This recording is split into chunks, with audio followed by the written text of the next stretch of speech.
just want to say from the bottom of my heart, I'd like to take this chance to apologize to absolutely nobody.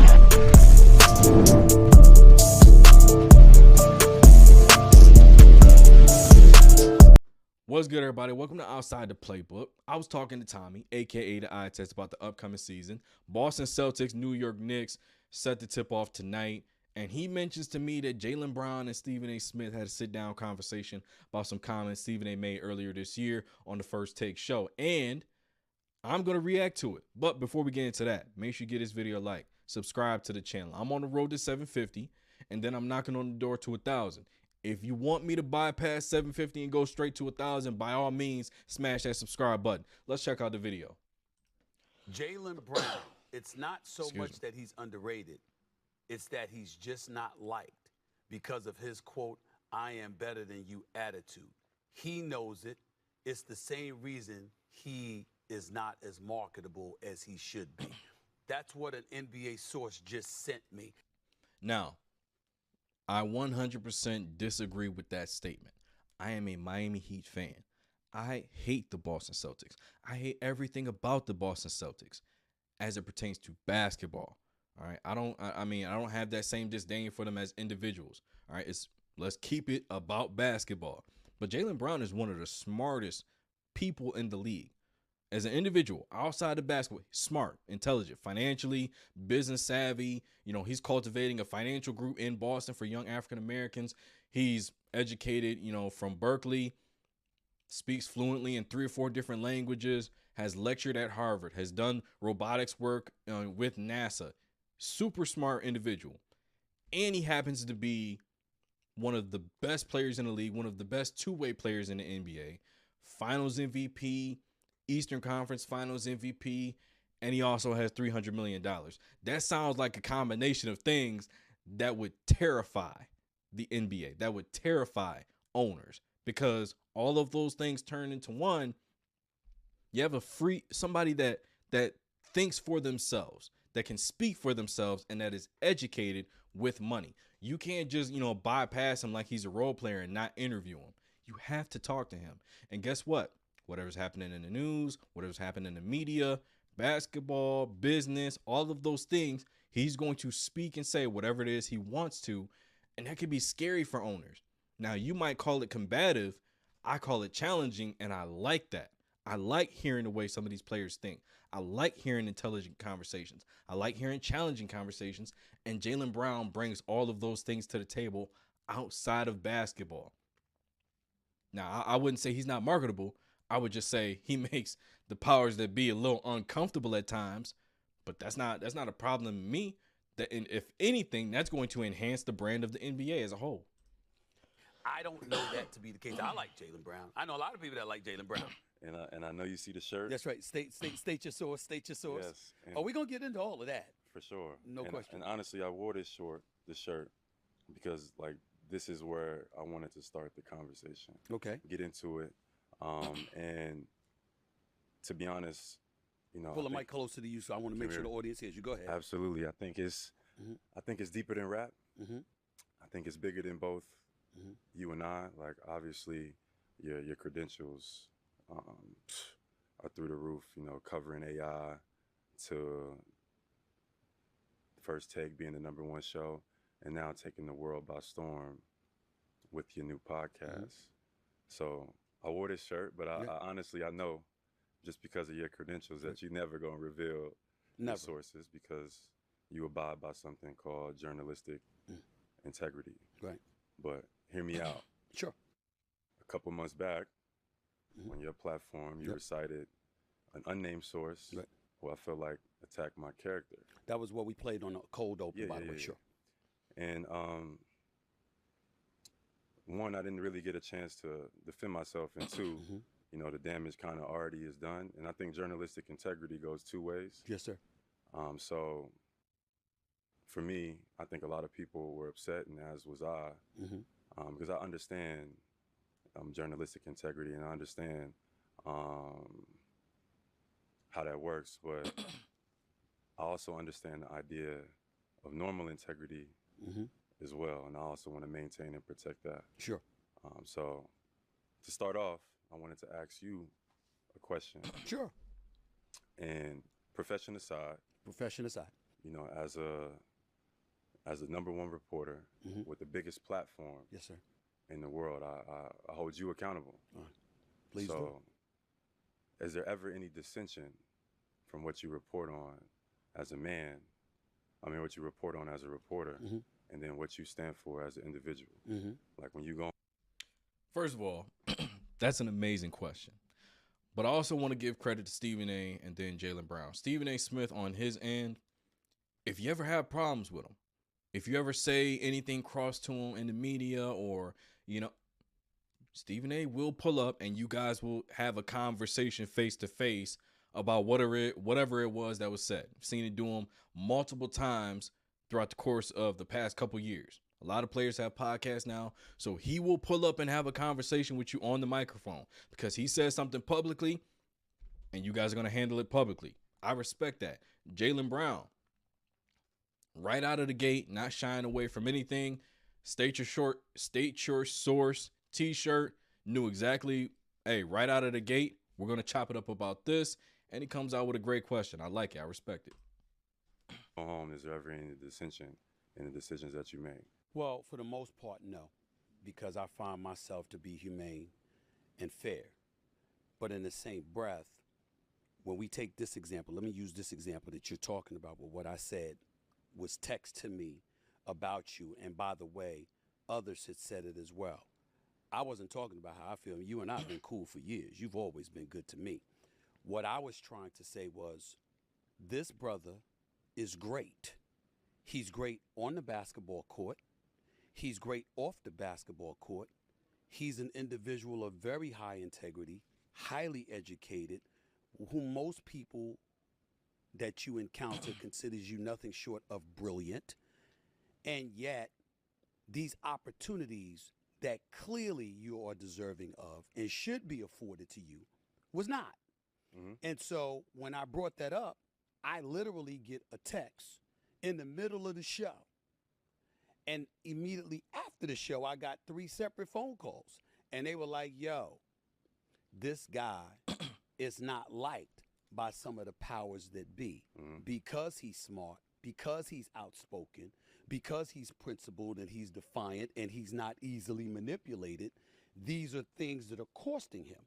I didn't look at it as something that was smearing your character. I looked at it as individuals basically pointing out that you're not liked. And I completely understand why folks who are in positions of power and decision-making positions, you wouldn't like somebody because they usually don't like folks that are principled. I disagree with the statement that he's talking about, how I didn't see it as smearing your character and things like that.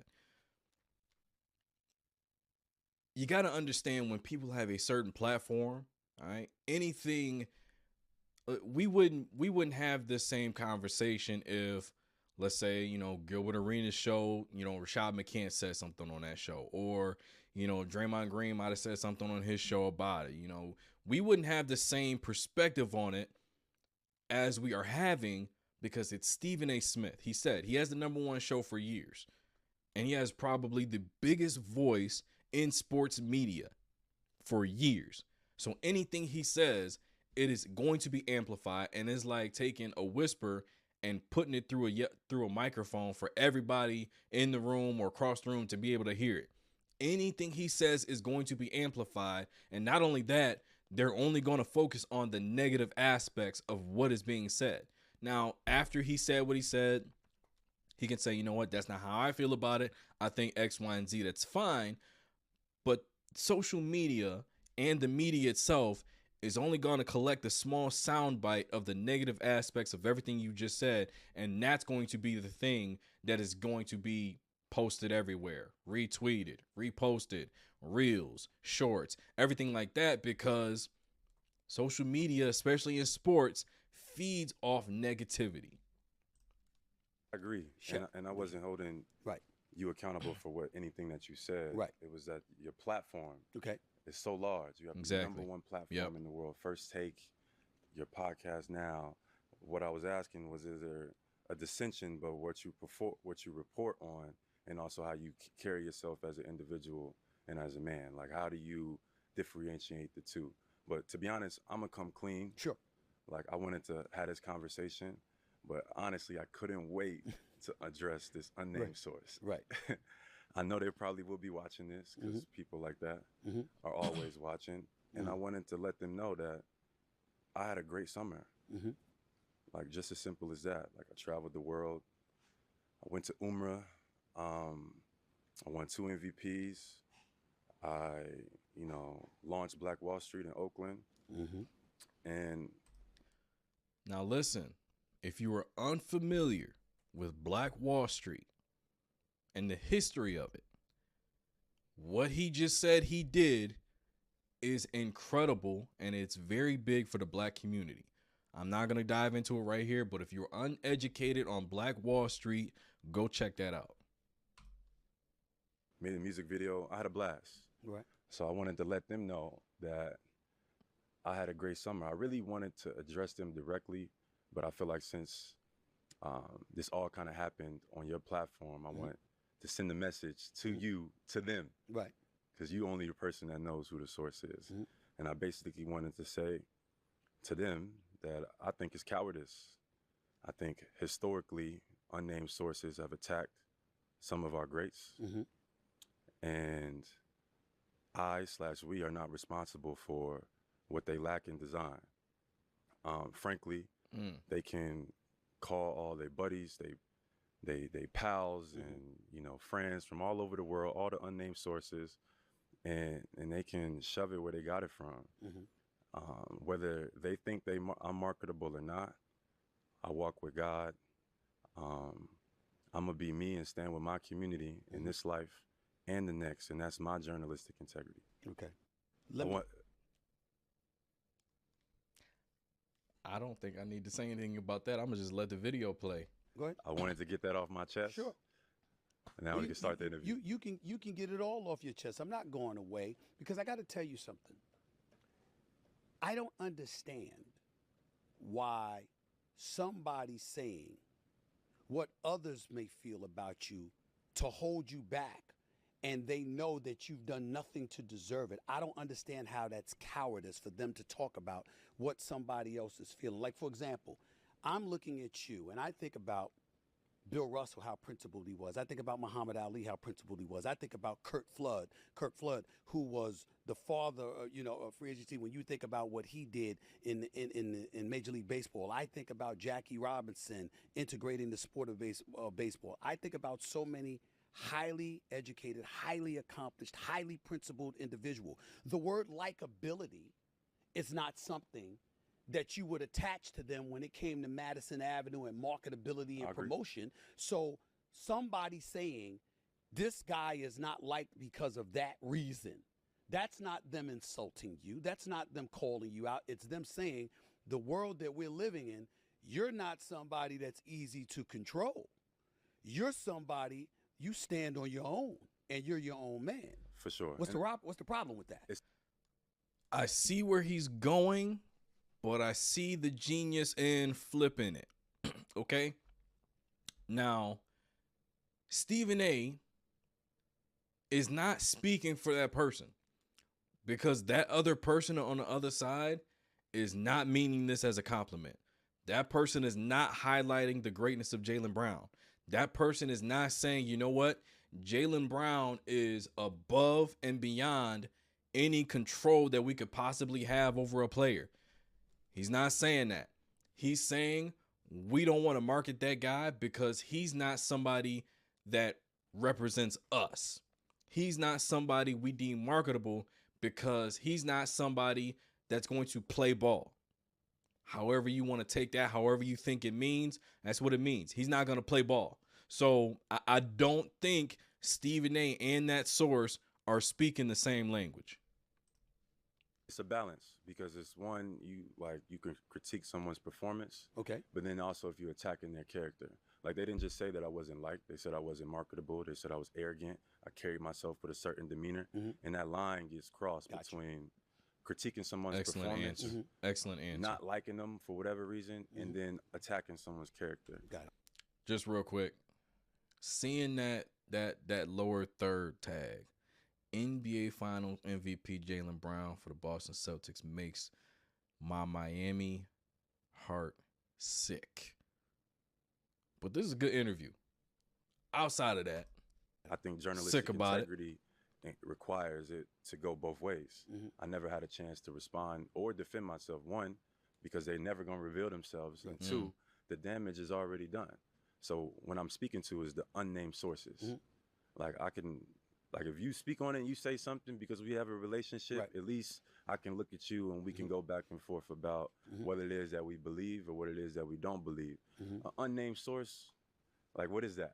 oh, You know, I see what and he's saying. To be I honest, see what he's saying. it reminds me. I see what he's saying. So, what? How can I explain this better? I'm a big DC, Marvel, superhero, all that stuff. I like all those movies. And Batman, in Batman Begins, he was talking about how Batman is not to just represent a man. Like me, my face. You can see my face. I'm a man. Batman was to represent an idea. All right. You can destroy Batman, the person inside the suit, but the idea of Batman, justice for the city of Gotham, that's not something you can kill. Jaylen Brown's talking about how I can see Stephen A. Smith and we can have a conversation about whatever he's saying. When I speak in response to an unnamed source, I'm speaking to just an idea and I'm not having a conversation in the back and forth and correcting a man. So whatever unnamed source it is can continue having these cowardice statements behind the scenes and they'll never get addressed. They'll never get corrected. They'll never get confronted.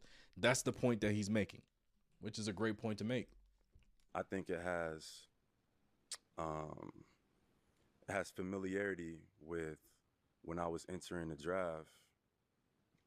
2016 third overall pick. What was said? Do you remember? I do not. I'm sorry. When I got drafted, they said that I was too smart. A source, an unnamed source, Okay.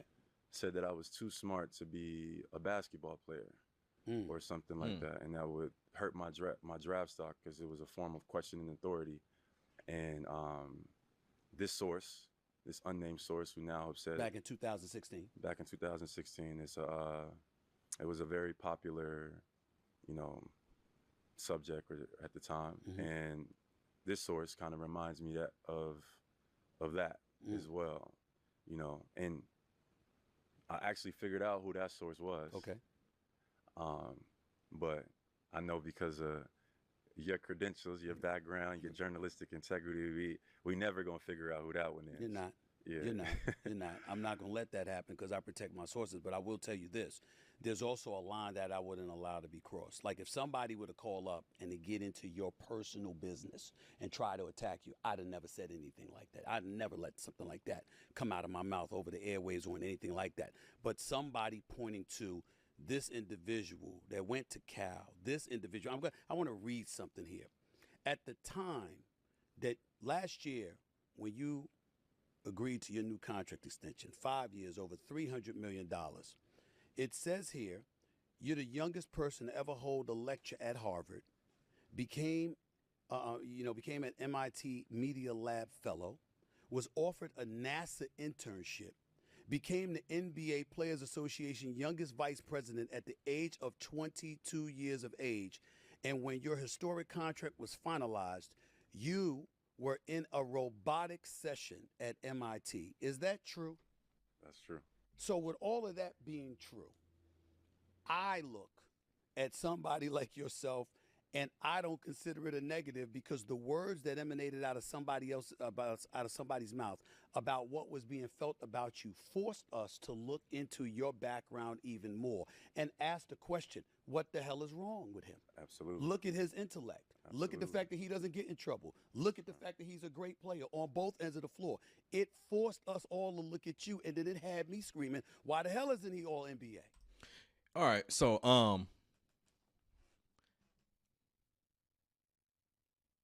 I think what I get from this is that Stephen A could sell matches in hell.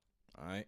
The way he spun all of those things to make it seem like a positive thing, I get it. All right. I see, the point he's making, but again, social media is a lot more powerful than people think. And those negative conversations, those negative points that he made on First Take, that's what a lot of people got out of it, not those other things. And now MVP, Eastern Conference Finals MVP, you know, all those philanthropic work and his education and all those stuff. Yes, we're talking about it, but we were talking about it years ago because of the statement that Jaylen Brown made when they were talking about his draft stock. So I see the point that is being made. I don't think Stephen A and the individual he's reporting on are saying the same thing, but I like the fact that this conversation is being had. And respect, as a Miami Heat fan, I respect that Jaylen Brown is getting his off the court flowers, but I hope we zip them up 4-0 all year long. Then we get to the playoffs and zip them up again 4-0 on the way to an NBA championship for the Miami Heat. Get this video a like, subscribe to the channel. Let me know in the comments, do you feel that players deserve and have the right to know who these unnamed sources are? That's one more for the good guys.